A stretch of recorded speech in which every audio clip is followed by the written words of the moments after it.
So good morning teachers and my dear friends, myself Arpita Pandey. I am self-enthusiasm and determined girl. So today our topic is the importance of education in modern society.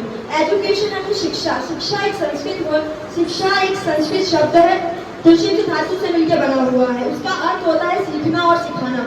हमारे भारत में शिक्षा के दो माध्यम है, हिंदी और English. Hindi भाषा और अंग्रेजी भाषा। भाषा क्या है पहले जानना बहुत जरूरी है। भाषा जब से हमने बोलना शुरू किया तभी से ही भाषा का जन्म हो गया था।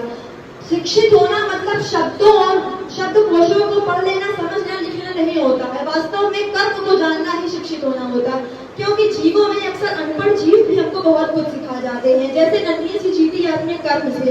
1830 से पहले की बात करें तो हमारे यहाँ होता था गुरुकुल सिस्टम, और 1830 के बाद की बात करें तो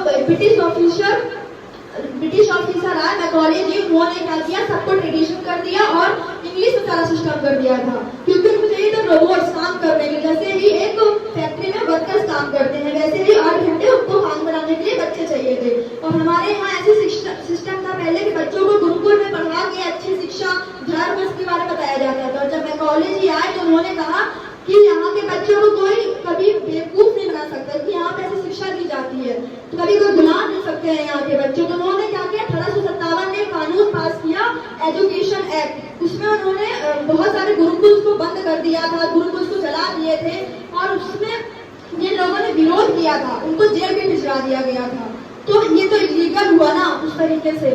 अगर मैं बात करूँ कि उसके बाद यहीं से स्कूल की परंपरा शुरू हो गई थी। पहला स्कूल खुला कोलकाता में, फिर बॉम्बे में, फिर यूनिवर्सिटी ऑफ मद्रास चेन्नई में खुला।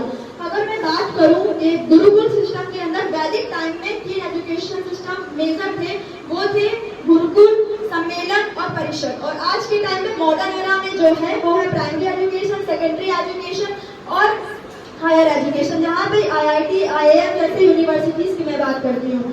पहले बच्चों को पढ़ाने के लिए लोग शिक्षा के लिए फीस नहीं देते थे, लेकिन आज अगर आपके पास फीस नहीं है, भले आप कितनी भी गरीबी से क्यों ना जूझ रहे हो, आपको फीस देना कंपलसरी और मिनिमम लेवल तक की एजुकेशन भी पाना कंपलसरी है। तो दोस्तों, ये तो जो लोग गरीब होते हैं उनके तो अहित हुआ ये।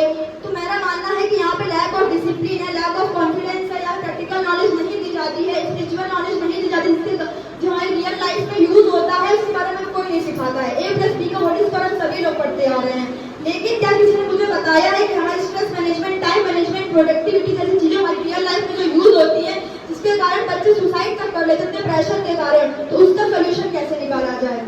अगर मैं बात करूं कि पहले हमारे यहाँ एंशिएंट टाइम में 12 साल की शिक्षा दी जाती थी, और वहाँ पे उसके लास्ट में एक संवर्धक सेरेमनी भी की जाती थी, और आज जिसको कॉलेज में हम लोग कॉन्वोकेशन सेरेमनी के नाम से भी जानते हैं। उस टाइम पे सुश्रुत नाम के एक सर्जन थे जिन्होंने प्लास्टिक सर्जरी की खोज की थी, वो भी एंशिएंट टाइम में ही करी थी, वैदिक पीरियड में। अगर मैं बात करूं कि दुनिया के सबसे शक्तिशाली व्यक्ति कौन है, तो कोई कहेगा इसके पास धन है, इसके पास वेपन, इसके पास हथियार है, तो कोई कहेगा तो इस देश का राजा है। लेकिन मेरा मानना ये है कि दुनिया में सबसे शक्तिशाली व्यक्ति वही है जिसके पास शस्त्रों का नहीं, शास्त्रों का ज्ञान है। भगवान श्री राम शास्त्रों का ज्ञान करके आज मर्यादा पुरुषोत्तम बने हैं, और अर्जुन एक वीर योद्धा बने हैं। तो हमारे जीवन में शिक्षा का होना बहुत जरूरी है, ये हमारे जीवन का एक बहुत बड़ा अंग है।